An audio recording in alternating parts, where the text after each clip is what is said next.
What's so smart about SMART goals? Using them to energize students and increase retention. We have Janet Sodell here talking about basic literacy and SMART goals. We're really excited for this presentation, which is part of our Teacher Training Plus series funded by the Dollar General Literacy Foundation. Next slide. So just some housekeeping items as we get going. Use the chat to introduce yourself. You can share links or resources with the group. Danielle will also be sharing other resources and things for Janet throughout the presentation. If you have a question at any point in time for Janet, please use the Q&A to ask your question. This just helps us keep track of those questions a little bit easier so that we don't miss them. Sometimes they can get buried in the chat, and we certainly don't want to miss any of your questions. Next slide. We are recording today. Always get this question.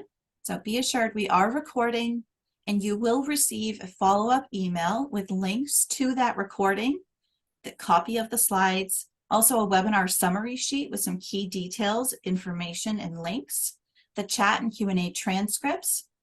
You'll get a link to a certificate if you are attending live today, and you'll also get information about our scholarship and individual membership application. A separate email will go out with links to all of the coaching sessions that Janet's having, and Danielle will also be putting those into the chat later in this presentation. Next slide. So what are those small group coaching sessions? About 2 to 4 weeks after the webinar, Janet has scheduled some small group sessions to meet with up to 12 participants to discuss the content of the webinar further. So sometimes we know you go to a workshop or a webinar, you listen to the information, you think that's great, and then the next day you start thinking about it a little more, how to apply it to your classroom, and you suddenly have questions. How do I do this? How do I implement that? How does this work? That is what the coaching session is for. It's an opportunity to meet with Janet in a small group session and ask those questions, get a little more advice, dive deeper into some of the content that you'll hear today in the webinar. It's a great opportunity to meet with Janet and get her expertise and also chat with other people in the field, other instructors, tutors, directors, who may be facing some of the same challenges or may have faced them previously and can share their experience. The coaching sessions are not a recap of the webinar, and it is required that you watch the webinar prior to attending those coaching sessions. That way you can get the most out of them. Next slide. As a part of this project, we are also offering 2 things that are special for participants only. We are offering a scholarship. This scholarship is approximately a $1,000 scholarship. It equals out to about $900 in materials plus shipping and handling, and tax, all of it's included. This is to provide books from our sister company, New Readers Press Publishing, to provide locations with materials that they may not have already. Classroom sets, one-off materials, everything that you might need to get going with some of these strategies that Janet will be talking about today. So that link will be shared to that scholarship application form. You just need to fill in the application form, download the attached Excel spreadsheet where you'll enter the quantities of the materials that you want, and then you submit that to us and we'll get back to everybody at the end of the round. We have about 50 scholarships to award, so get those in quick. We only have a certain number before they're gone. We will also be giving a membership, an individual membership for 1 year to Pro Literacy to anyone interested who participates in these webinars. This will allow the individual to access certain member benefits such as private courses and education network and additional trainings. So if you're interested, you can sign up there. That link will be available in the recording and when we send the follow-up materials. If you're interested in that and you're not sure if you're a member, you can still apply and we'll just double check. And if you are, then you'll already be covered. All right, thank you. Janet, next one. So I'm very happy to pass it over to Janet right now and have her talk all about SMART goals. Janet? All right. So welcome everybody. And you're going to get a poll popping up in a minute so that I can kind of get a feel for where everybody is standing with their knowledge of SMART goals. It just helps me kind of gear my conversation a little bit. I've been doing this for 23 years. I've been doing SMART goals for 5 and have learned a whole lot about them.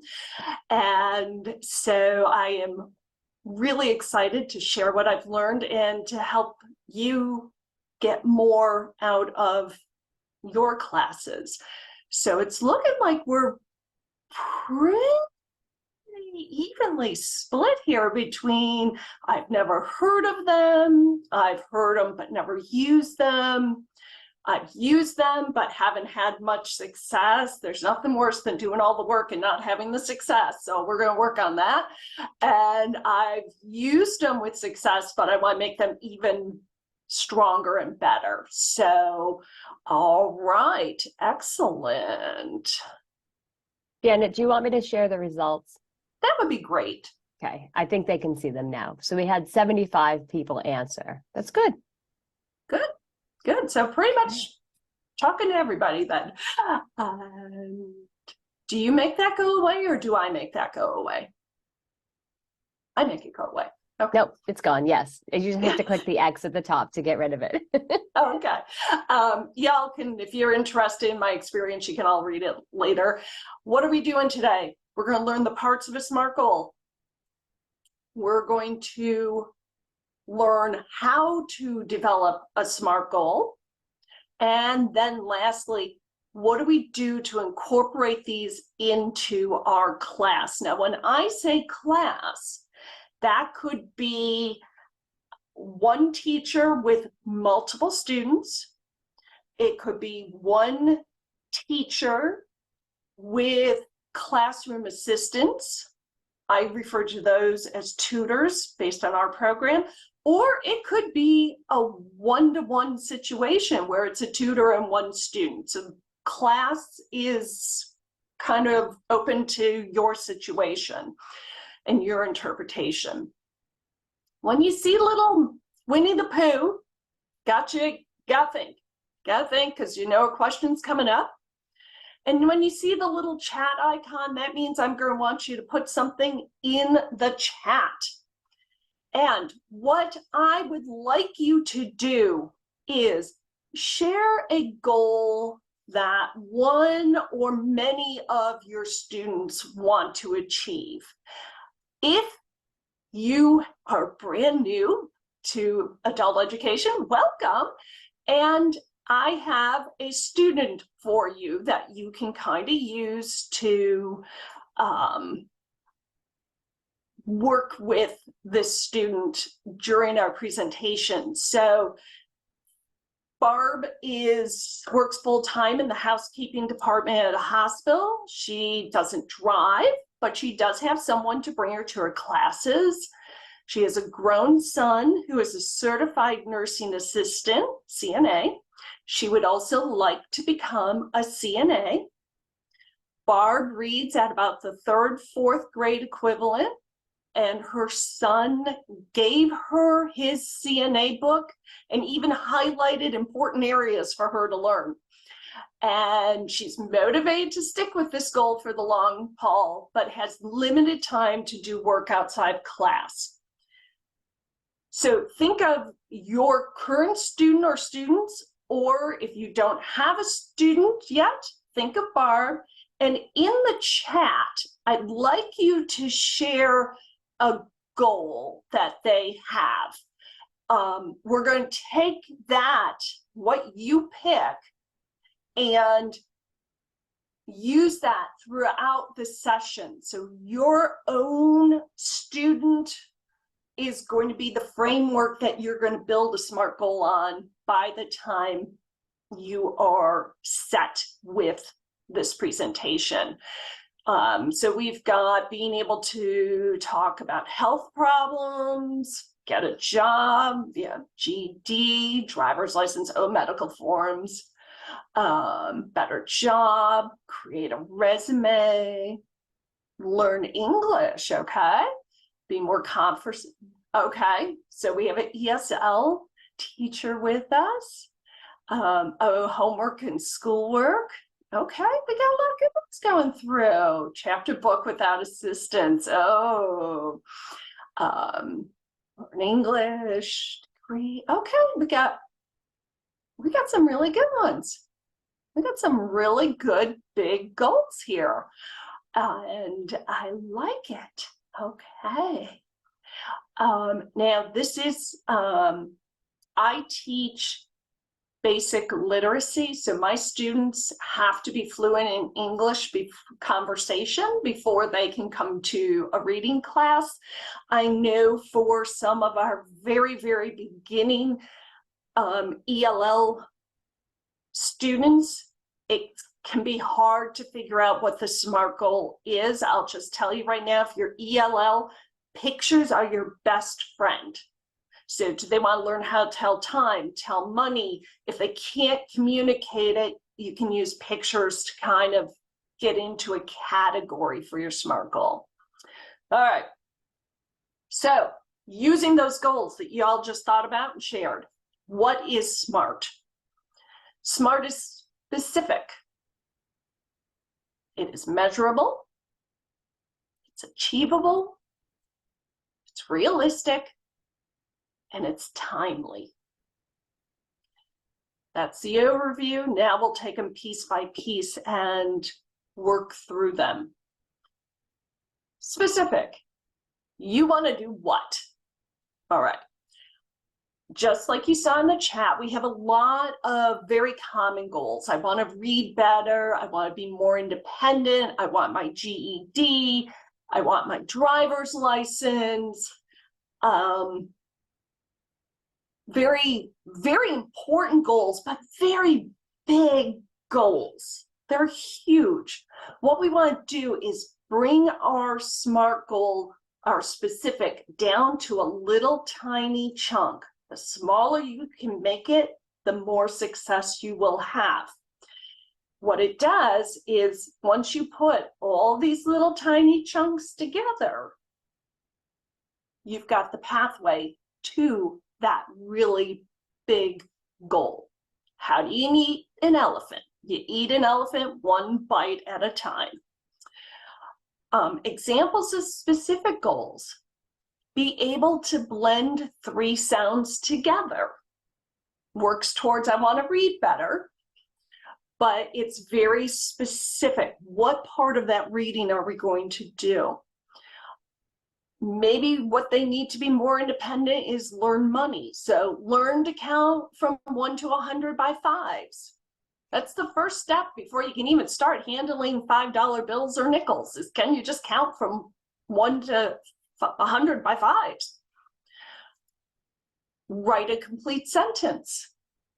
Maybe they're really good with the history and math and everything, but that language arts part of the HSE things kind of freaks them out and writing scares them. So start with write a complete sentence, very specific. They can all tie back to that big goal like you put in the chat. So take a second here, you're gonna think, based on the big goal that you picked, what is going to be your specific thing? You don't need to chat these. This is where you can just take a piece of paper or type it on a computer someplace. What is your specific thing? Remember, the smaller, the more success you'll have. It took me 2 years to finally get my specifics small enough to be done in a timely manner and to have students see that progress.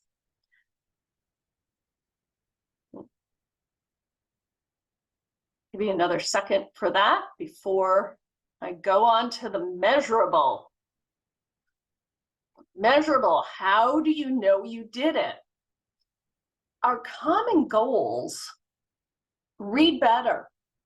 How students can't see progress. How many of us have had students that have said, I don't think I'm making any progress, I'm not any better, and we're like, oh my gosh, you are light years improved from where you first started, but students can't see the progress. That big goal, I want to be more independent, how do we even measure that? Because we need to know when we have success. I want my GED. Yes, you can take the tests and pass, but that's going to be a really long road where students get no feedback that they are ready. So we want to take our specific goal and make it a measurable. So how will the student know, hey, yeah, I got this. I can blend 3 sounds together. I know I got it because I did 10 words on 2 different days. That's the part that lets the student see the progress. So learn to add 2-digit numbers. Learn to add 2 2-digit numbers. Specific. It's not 1 digit, it's not 2 digits. Or 3 digits, it's 2 digits, and we're only adding 2 numbers. You could break that even smaller and say, learn to add 2 2-digit numbers with no carrying. So you don't have to worry about that carry the 1 thing. Example of a measurable, 20 out of 25 correct on 2 different days. When you're doing your how many days, okay, I leave it up to my students, and invariably, if I say, okay, so your SMART goal is to read the first 5 pages of Harry Potter and be able to tell me what's going on verbally.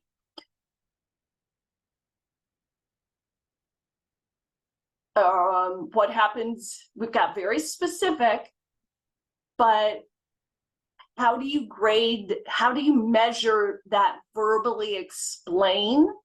So read the first 5 pages, and when I can give 5 major points from the story that I've read, is an example of how you could make it measurable.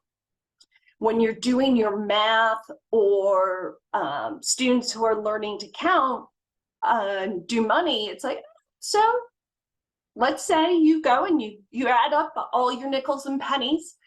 If you do that one day, are you feeling good about that? You feel like you got it? Usually it's, oh no, I need to do it more than one day. So 2 or 3 days is where my students tend to be happy, but I leave it up to the student.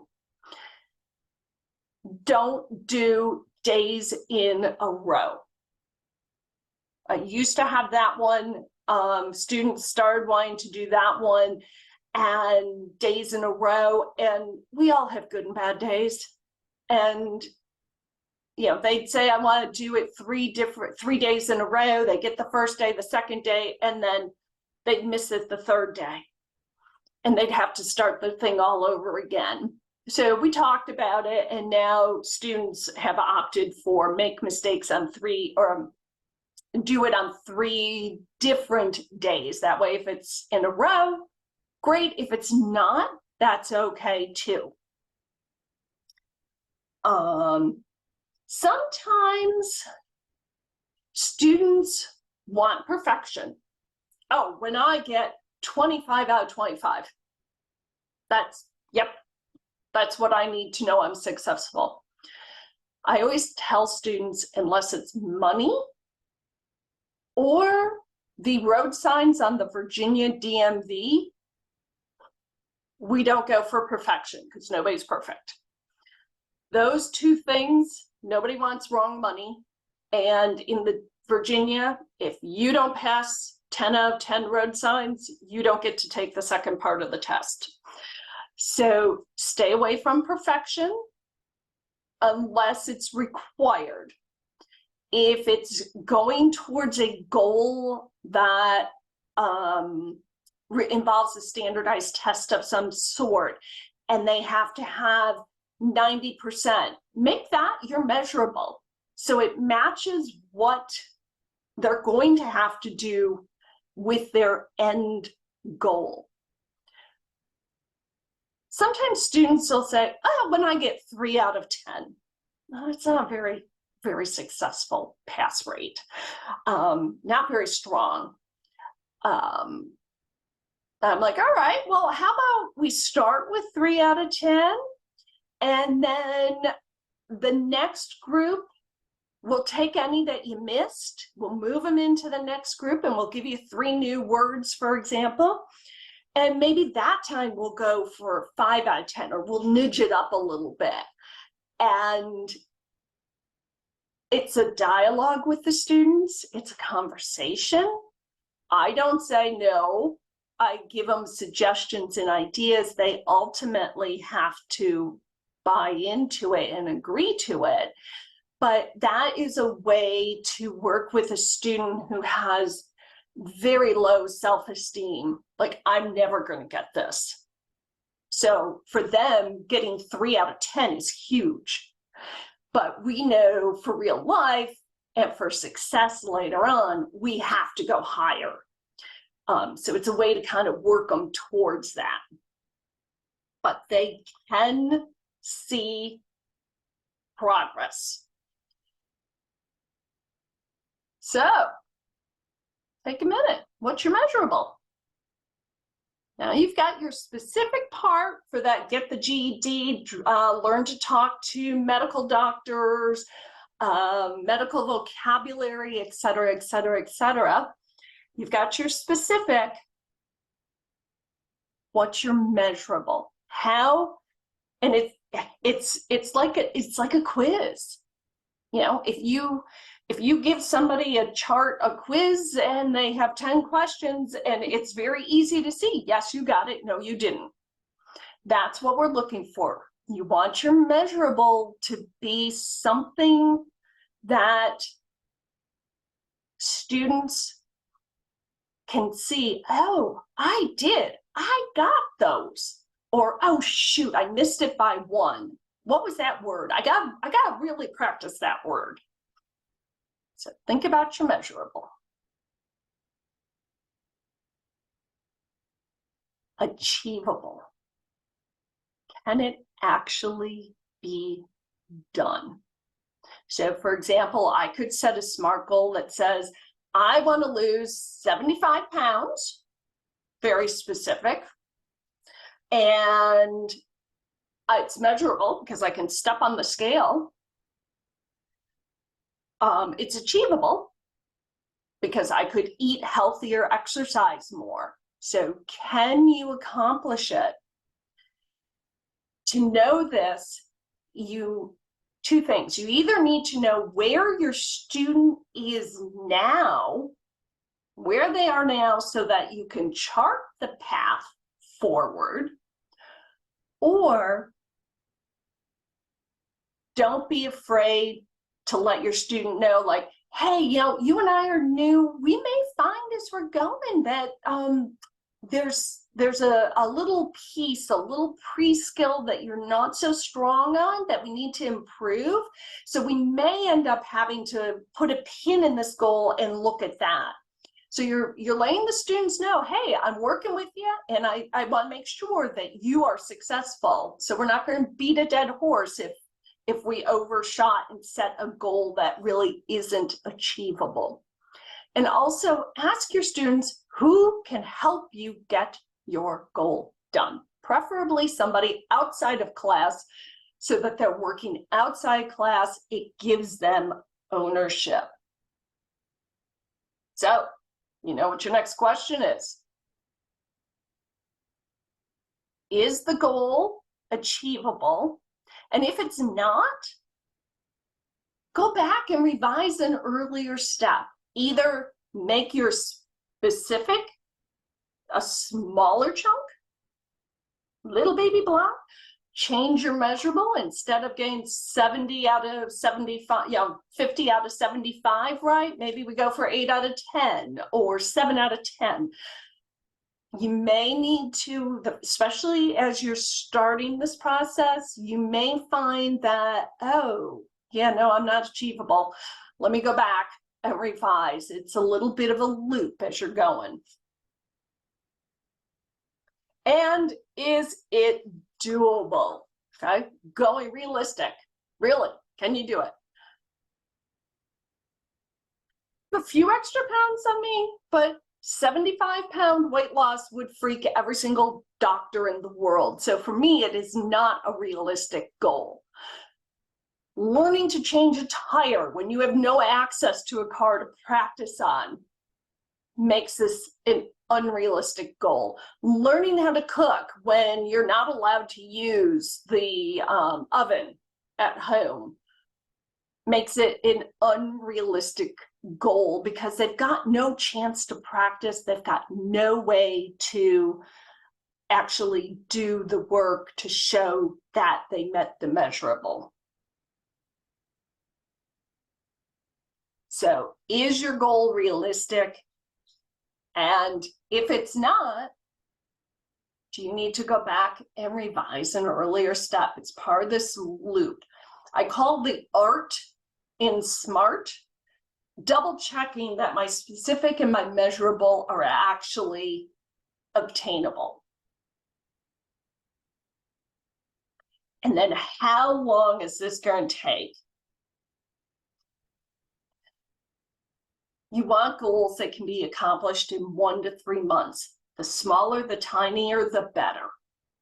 Give students progress. Let them see where they've gone.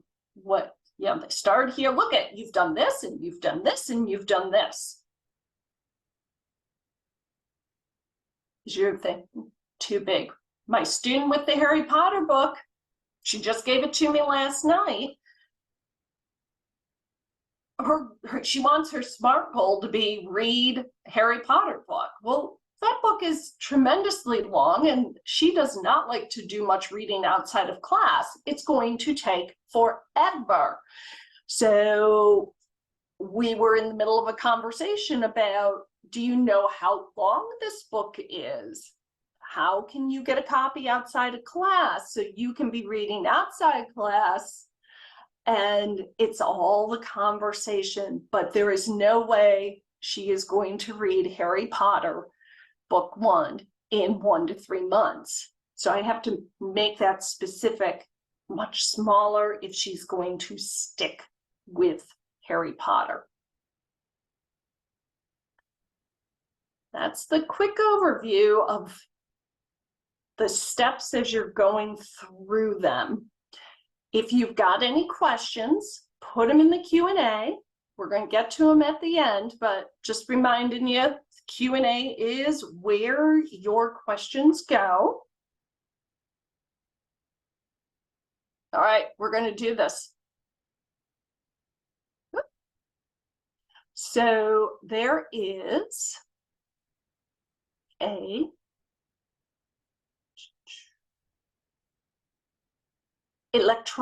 link to an electronic version of a SMART goal sheet. You will also get a link to a PDF of the same form. If you Google SMART goal worksheet, you're going to get a lot of options. I like this one because of this part underneath the specific and measurable. Why is it important? And let's talk about potential obstacles and possible solutions. I always leave my reading glasses at home. Okay, so for that student, they do alarms on their phone, and so they set an alarm 15 minutes before class that says glasses. And that reminds them not only to come to class, but to have their glasses with them. Multitude of things could appear in here. Conversation with your students again. I love this. Who are you going to ask to help you? So many students think if I come to class, I just need 4 hours a week. Our classes meet twice a week for 2 hours each time. And I'm good. I'm going to learn everything. And this reminds them their learning has to continue throughout the whole week. Reading is not something that's going to come by osmosis. That form, Google form, or the PDF, you can use it. I teach online, so I use the electronic version, but you can also, if you're in person, have your student work on completing it. Give some extra writing practice.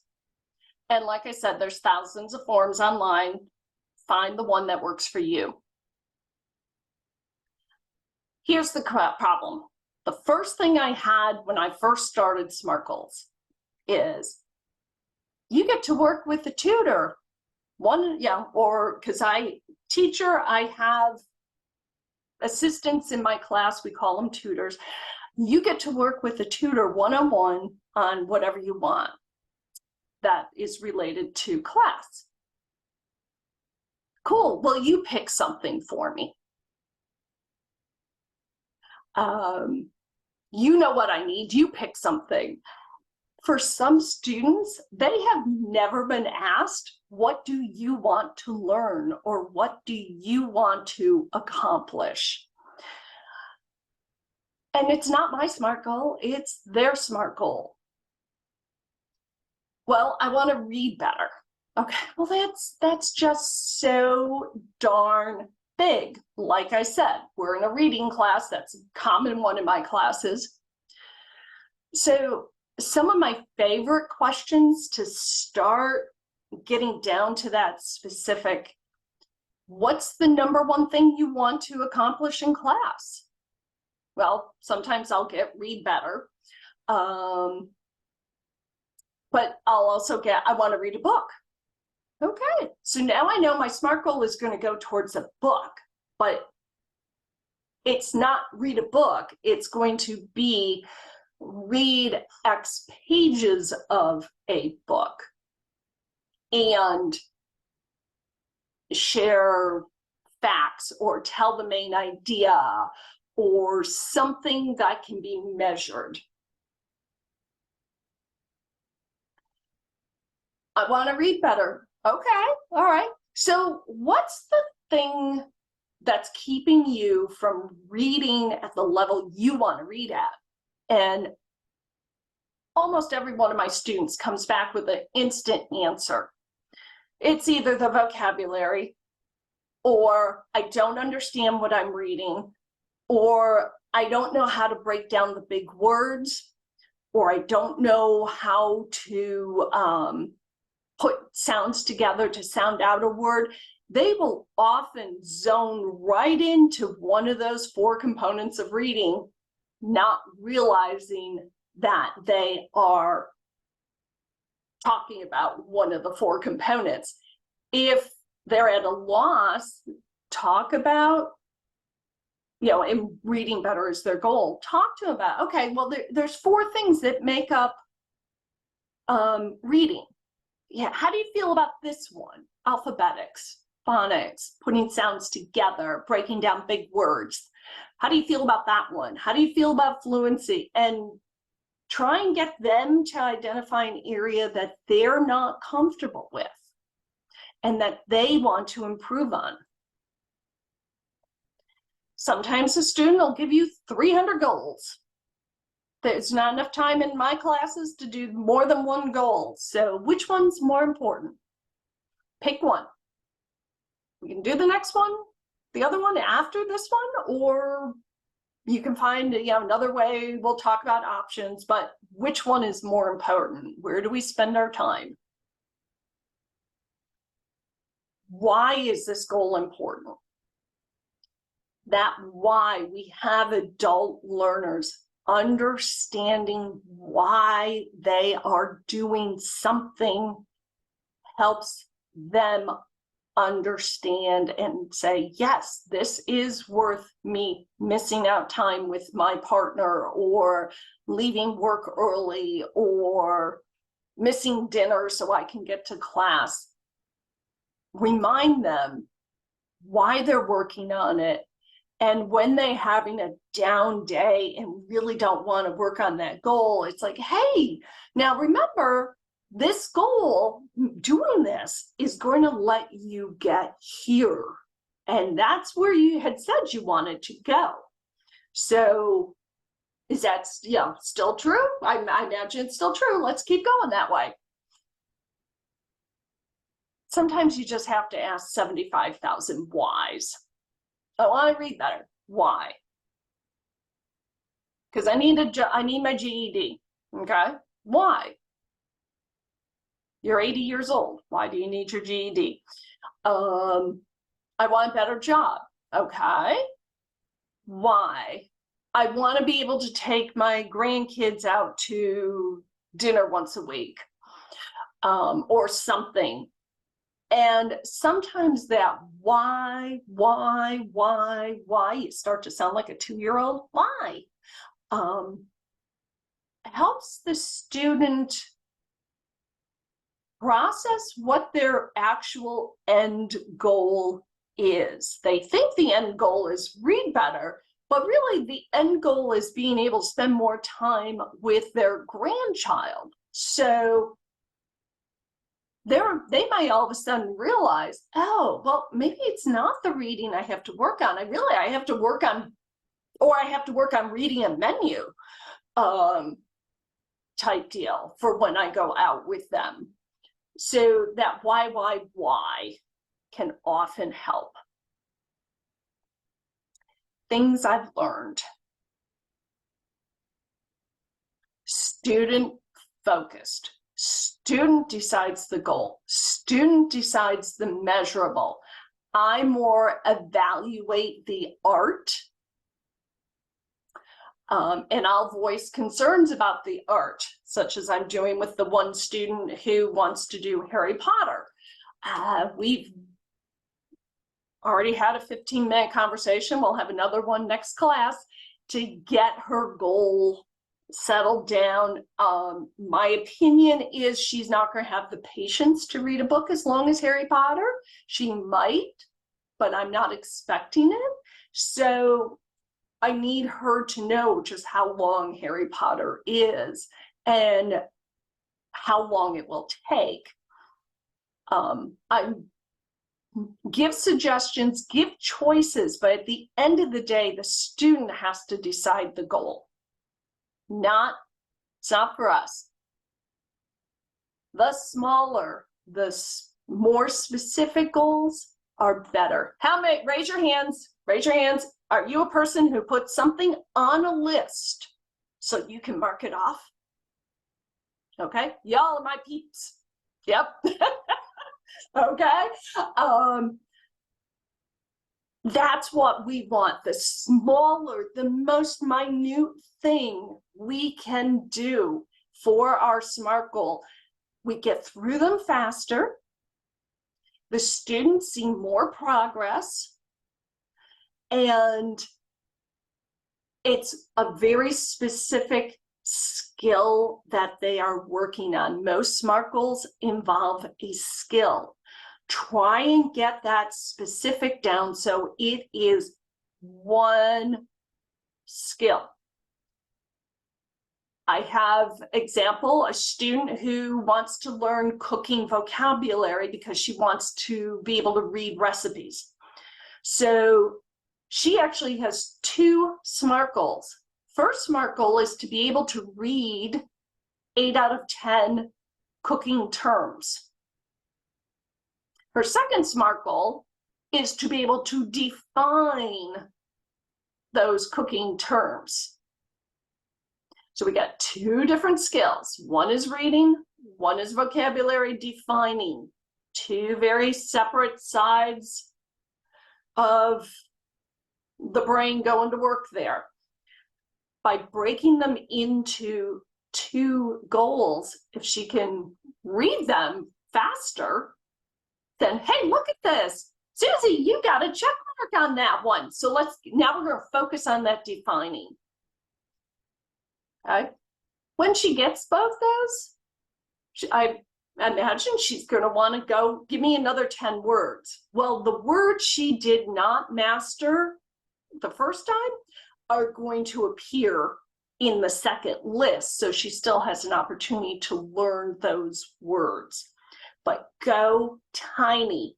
This is not a go big and go home or go home. This is go tiny and stay in class. And don't be afraid when you realize there's a hole, something that the students aren't sure of, or don't know that skill. If the SMART goals started a little higher than where they are, talk to them and say, hey, how you feeling about their goal? Oftentimes they'll realize, I don't understand what the words mean in that. I was like, oh, okay, well, what do you say? You know, do you want to like put a pin in this and like work on the vocabulary words? Or should we hold on to this one for a minute and go work on this? And then once you master that, go and work on the SMART goal? Success. We want students to see success, and having the ability to say, whoa, wait a minute, I'm not ready for this one, or you seem they're not ready for this, and having the conversation to get them to see they're not ready for it, and putting it on pause, going to a pre-skill SMART goal. It lets the students see progress. And remember, always explain the why. Why? How is this thing fitting in with their long-term goals? That is so important. And when I explain that, students are much more engaged, much more excited about working on their SMART goal. Even though they set up the SMART goal themselves, but the why really gets them buy-in. So in the chat, let's see what you put down as the SMART goal. What did you put down? How did you take that really big goal and make it specific, measurable, achievable, realistic, and timely? So let's see what you got.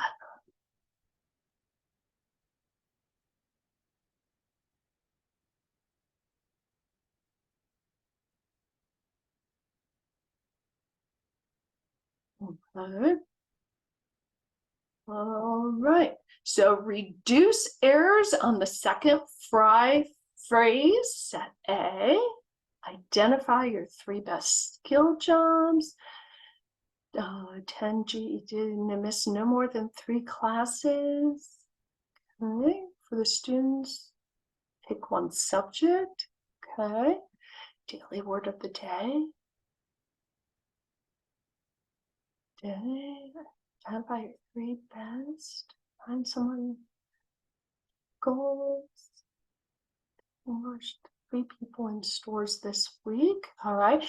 For the find someone to help you take practice drives, that is more overcoming an obstacle.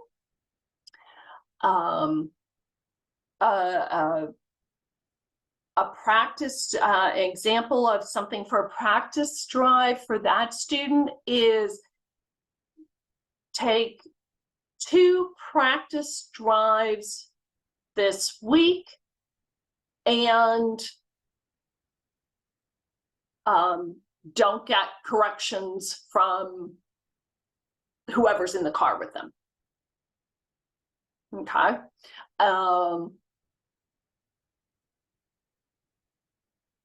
And I'm just throwing out some tweaks and things like that.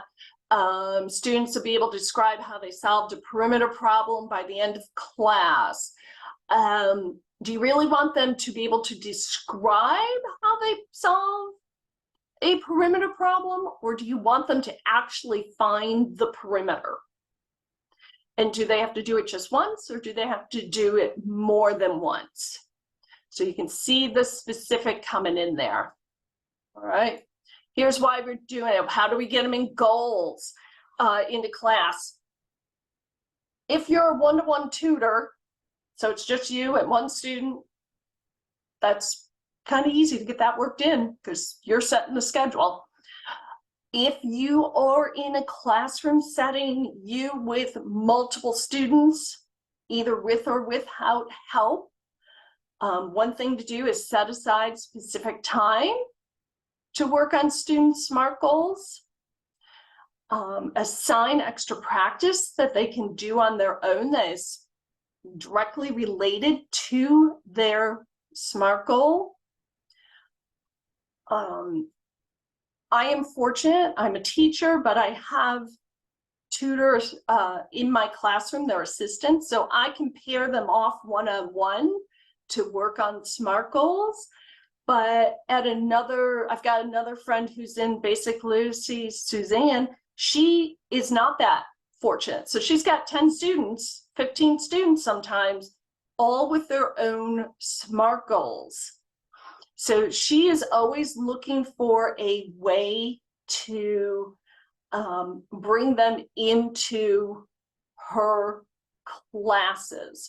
So it might be a case of everybody's reading the story, but George gets the questions on reading comprehension, and Betsy has to work on her vocabulary words, and then they're teaching each other things that they are learning as part of their SMART goals.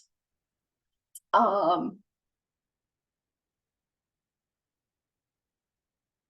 we're running short on time, so you're gonna have to think about that.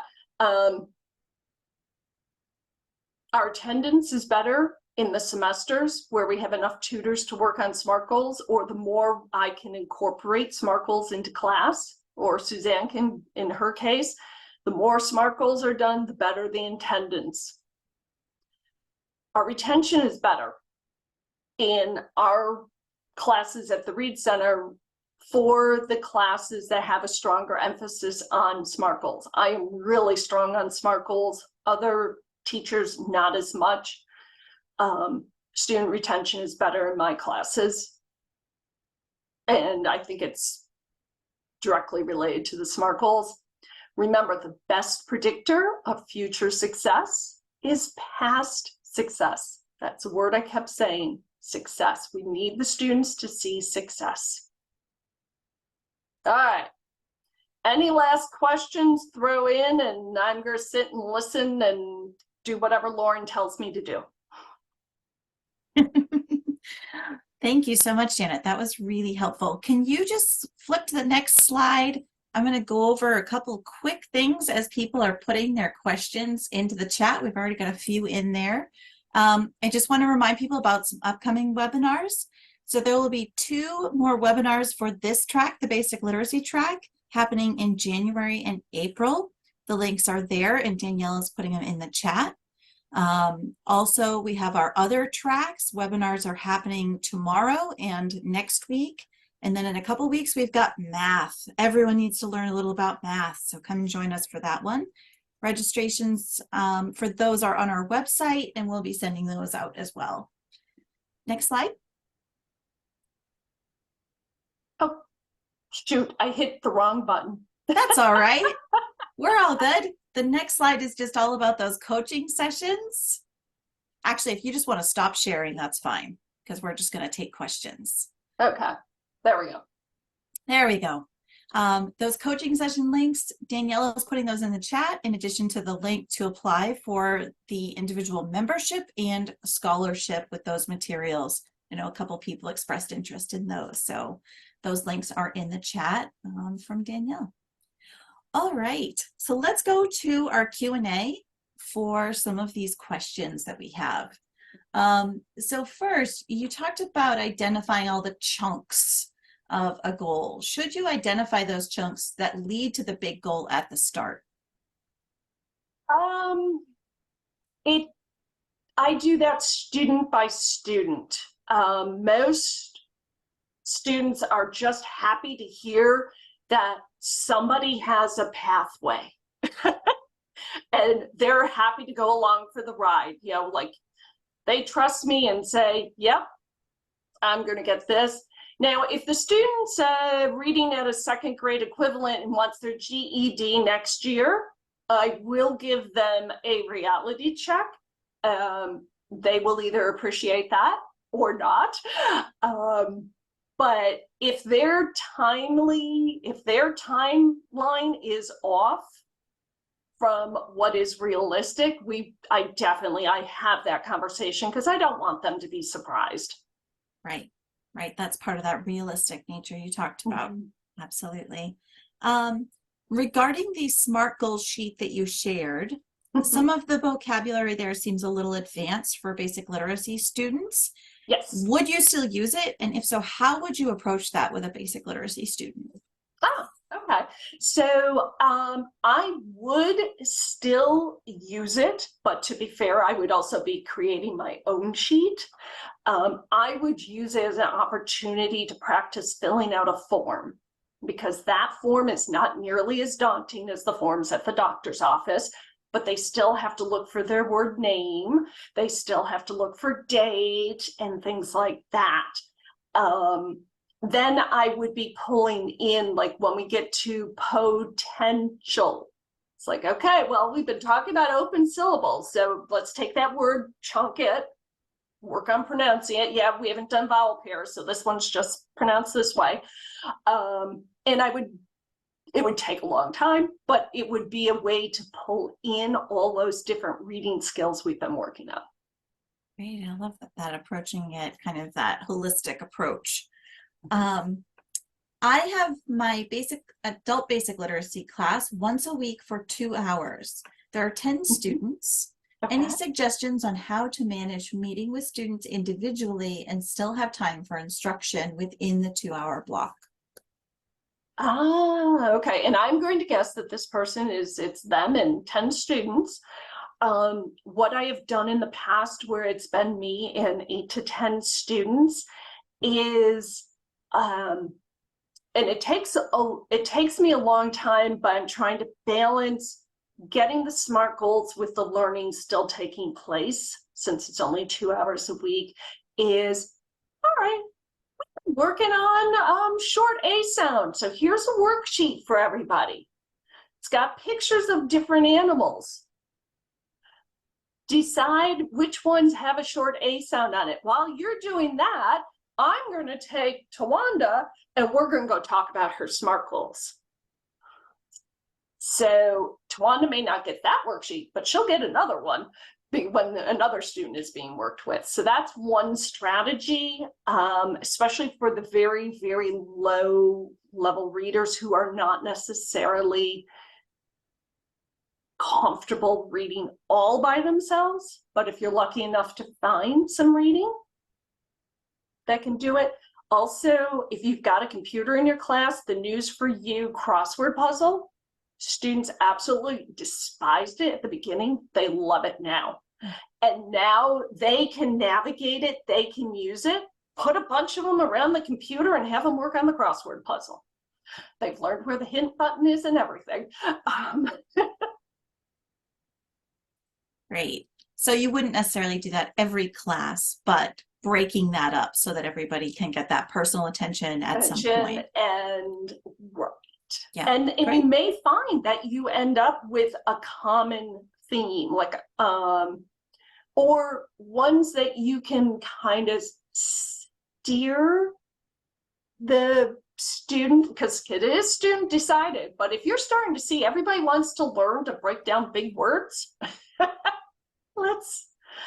can you steer that reading student kind of that way? Throw it in there as an option and explain how it helps, persuade. Yep. And now all of a sudden you can work on it in class and it covers half your students like that. Excellent. Good. A News for You Online is really a great tool. Unfortunately, it's not part of our scholarship that we're able to offer through this program. However, it is part of the Mobile Learning Fund that you can apply for separately. So we can share that link with our follow-up materials so people can get access if they don't already have it.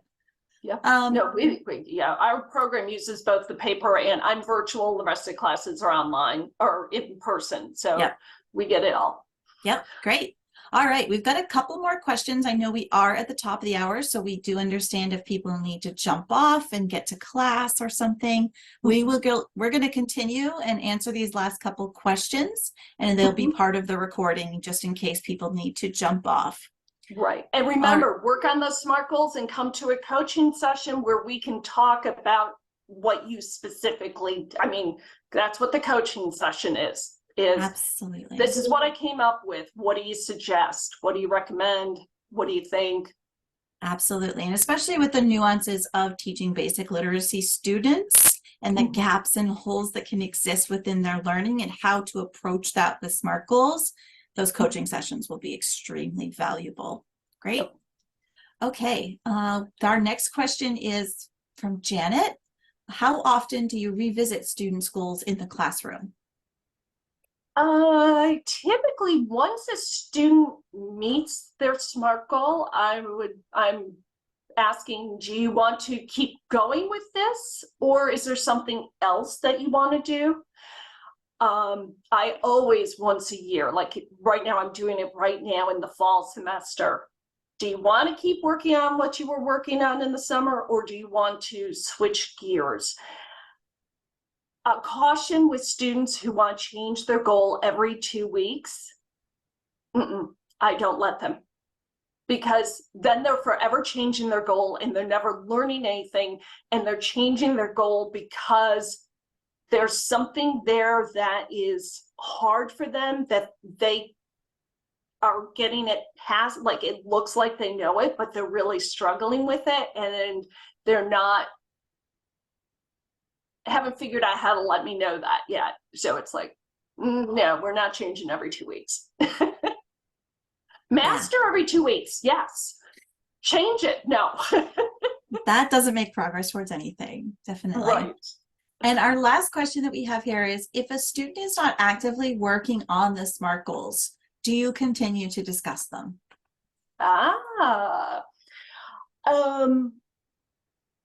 If your situation is such that they have to do some work outside of class in order for the SMART goals to be accomplished, mainly it could be it's you and 10 students, so they have to do something outside of class. I would have the conversation that says, you know, unless you do some of this outside class, you and I have nothing to talk about in class. I can't help you learn what you want to learn. And so it's really in your interest to do this work outside of class. And try and engage them that way. I'll look and say, yeah, hey, Joe, did you read? And I'll send a reminder the day before, hey, don't forget to read 5 pages to do that encouragement. But if they're not doing the work outside of class, then I just pass over them. My situation is such, we're one-on-one. So basically students can still learn for the most part because they're working on their vocabulary. So it's, yeah, flashcards, hold up virtual flashcards and things. So I can usually keep doing them. But if you're by yourself and they're not doing the work outside class, I would just say, when you do it, I'll definitely work with you, but I'm not going to keep beating you until you do it. Right. You can't work harder than your students. Nope. Great. All right. That is all of our questions. So thank you so much, Janet, for all this helpful information. And we hope everyone will sign up for the coaching sessions. They'll be extremely valuable. Get some personal time with Janet and others to really dive in deeper in this topic.